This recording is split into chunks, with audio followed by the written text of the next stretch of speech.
Hey guys, it's Kikeli, and honestly, I hate doing intros like that because I'm not talking to anybody. I'm literally staring at myself in this iPad and talking to myself.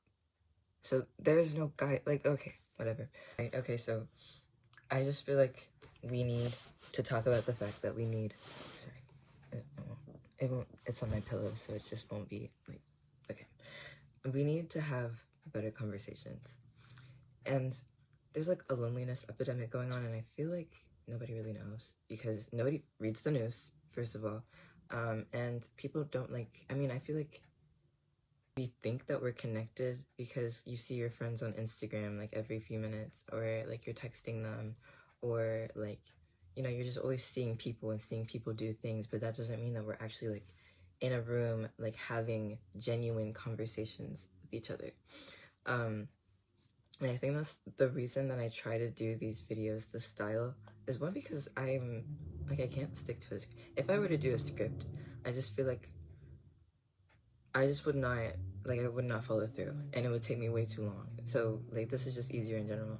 But two, like, I think it's just nicer to watch a video and feel like you're genuinely, like, talking to somebody. Like, not that, like, they are standing in front of you, like, putting on a certain face, but, like, just being themselves, which I try to do. And I apologize for whatever this money is. It's like we're connected, like we're technically, like, technology is like connecting us, which connecting doesn't really mean that you're like actually getting to know people. It's like, okay, we're over socialized. I feel like that's what it is. Back in the day, which I was born in 2002, so like I don't know what back in the day, like probably like 90s. I grew up with technology. Like, I was 4 years old on the computer, like, and it's like there's 2-year-olds with phones.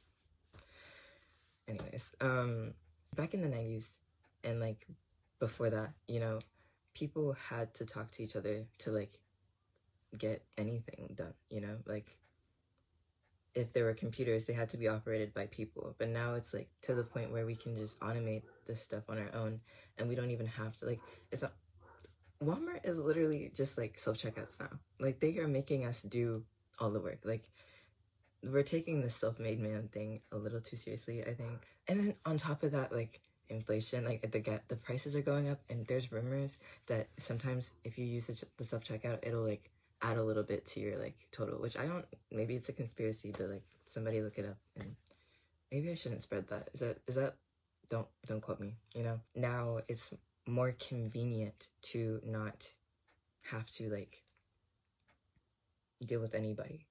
And I think the reason that we think that it's more convenient is because like social interaction is being made out to be like a terrible thing, when it can be. Like, the number one hater of people, I love to stay home. Love. I think we're just like, we have so much time spent in our heads and alone that we like are building up these fears of the outside. The energy that you project onto a situation is going to be is most likely to be that outcome, because it's like, think about it, if somebody looks at you mean because they think that you're gonna look at them mean, you're just gonna look at them mean because you're like, why are you looking at me like that? It's the same thing as if you smile at somebody, which I think I overdid this when I was younger. Like, smiling was my defense mechanism, because like the southern like polite culture kind of thing like makes it so if you do anything that seems like the least bit rude or like nonchalant, then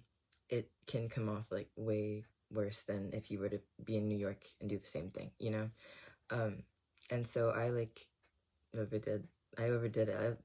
It turned me into a people pleaser, low key. But it's the same concept. One thing that I have noticed that I need to stop doing is like the relatability. I think we need to pause it. People love to be friends with people that are similar to them. Like, I think naturally, like, you want to be friends with people that you resonate with on certain things. But I don't think that that means we have to like be friends with only people that reflect us. I think there comes a point where like the friendships get too samey, and like you can't let that person express something that you might not be okay with.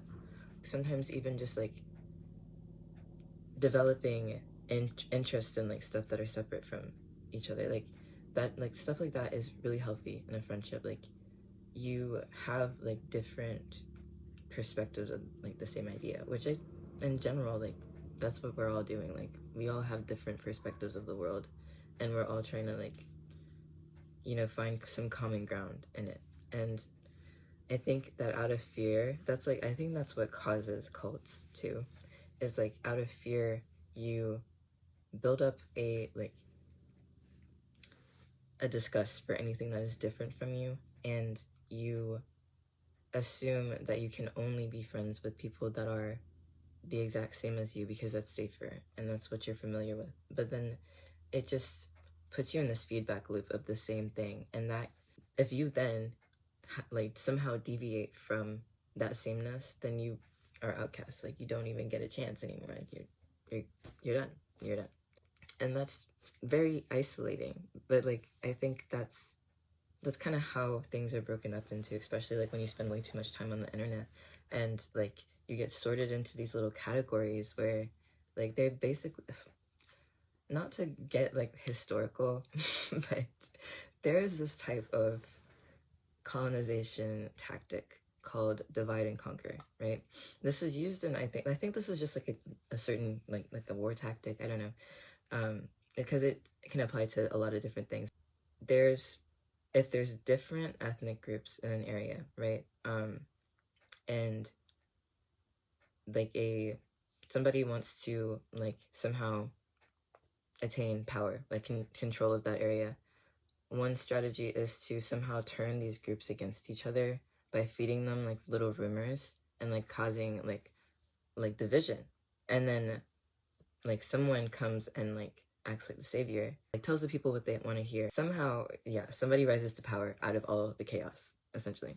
And I think that the type of like the way the algorithms work is very similar to this, and it's kind of weird, it's kind of scary.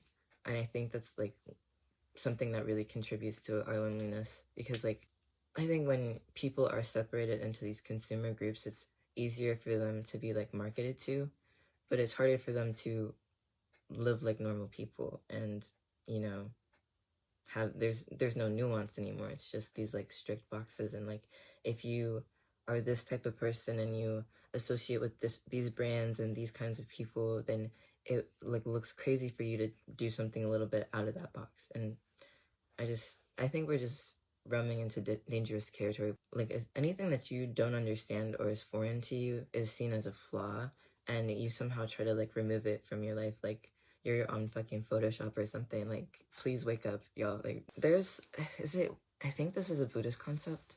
I'll have to look it up after I finish talking.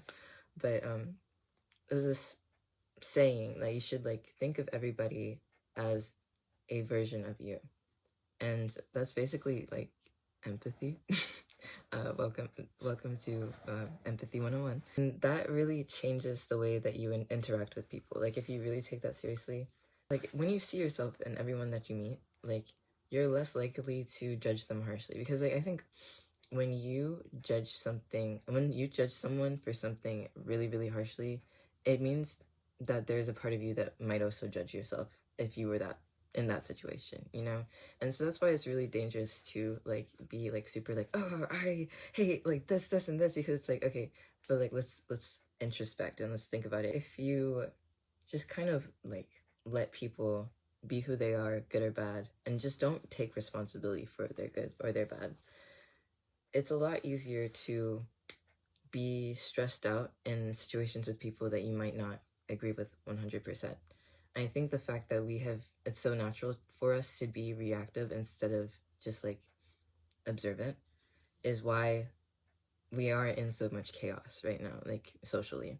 If you react a certain way, and that keeps being your reaction, you're going to keep getting that response. So until you change the reaction that you have to these people that are like trying to get a reaction out of you, or simply just like not your cup of tea, you're not going to get a different response. Like I think we should all be striving for peace, equilibrium, and balance, but like, you know, drama is very fun, and when you are constantly surrounded by drama, it also is like, it's literally like addicting. Like, your body is so used to the chemicals that are produced by you being in this stressful situation that you're just going to keep perpetuating it and keep perpetuating it until you want to do something else, you know, until you like consciously choose to change that.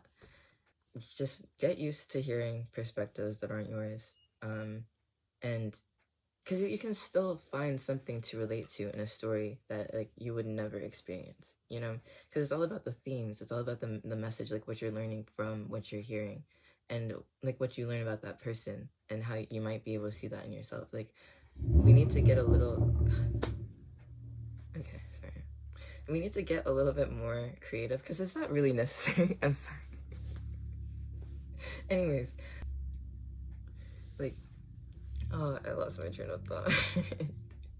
But yeah, like okay, I got it back.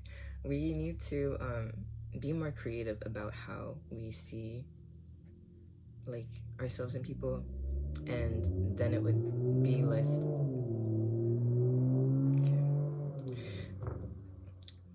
Yeah, like you can relate to people about things that you wouldn't even have expected yourself to be able to relate to them about.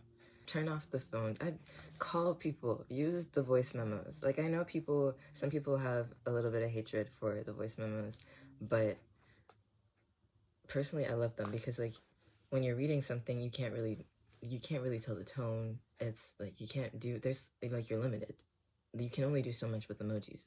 But like, I don't know, just calls, meeting people in person, like it just really makes a difference after a while because we're getting way too comfortable only interacting with devices. When you spend a lot of time around anything, you start to like mirror its behavior. Like, that's just like a human tendency. Like, that's what they say, monkey see monkey do. And if you don't believe in evolution, I'm sorry. We're getting really computer like black and white thinking. I'm like, after I stop talking, I'm literally gonna edit myself and I'm gonna be like, oh, why did I do that? You're fucking weird. That's just like, if my normal was going out every day and talking to people because I had to, I wouldn't be in my head about like half the things that I am. And that's just my take on it. Like, yeah, go talk to somebody, please, for me.